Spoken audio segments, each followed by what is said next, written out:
Eight goals, not one, not two, but eight goals in the game. England versus Iran turned out to be a goal fest, but not the way, the kind of thriller that you expect. It should be an even match so that a neutral fan can absolutely enjoy the game, but this was not that. But the English fans would be really excited that their team is up and running. I thought as the game went on, at least after the third goal, England started to play like, something which they will be proud of. They'll be happy with the way they played after the third goal. And the game was actually good fun for a neutral fan in the later stages of the game. You could see there were gaps building up in the field, and both teams were actually spacing out pretty well.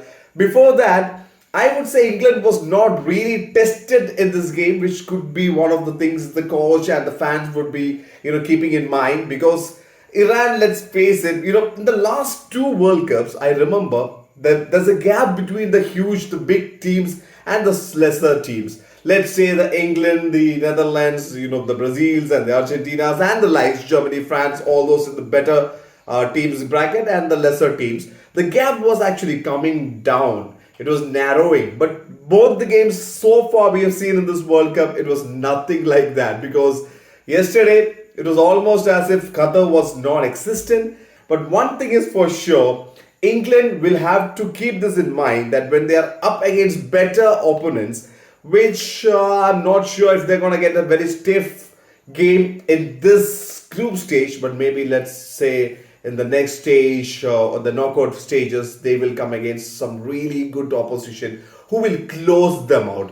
Because today, England never had to actually do anything crazy or move to their plan B. If the plan A is not working, Iran was pretty much done in the initial few minutes. Their main goalkeeper had to be substituted out and stuff like that. But that I don't think would have made much of a difference, because the chances, it was not because of bad goalkeeping, because the midfield that the English team has, they're the much better. The midfielders are much stronger with bigger experience and very attacking midfielders that the English side has, and they have plenty of them. We saw the substitutions working like magic for Southgate. Yes, it was actually good fun to watch the substitutes coming in, and they actually changed the way the game was played. I thought the energy was big up, the energy was better when the substitutes were coming in. And one thing that the English defenders did well in the first game was they read the game pretty well.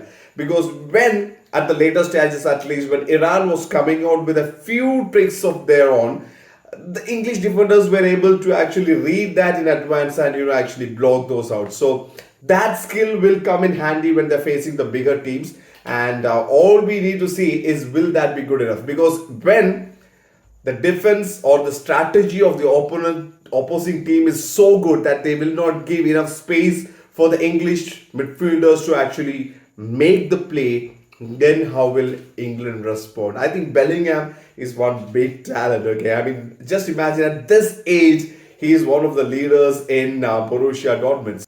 He will be definitely one that England should invest in. He looks like a pretty good chap with good bag of tricks. So he'll be a very interesting one to look out for even in this World Cup. Let's go on to the next one. The big one. Netherlands is taking on Senegal, the African champions, against a powerhouse of world football in the Dutch.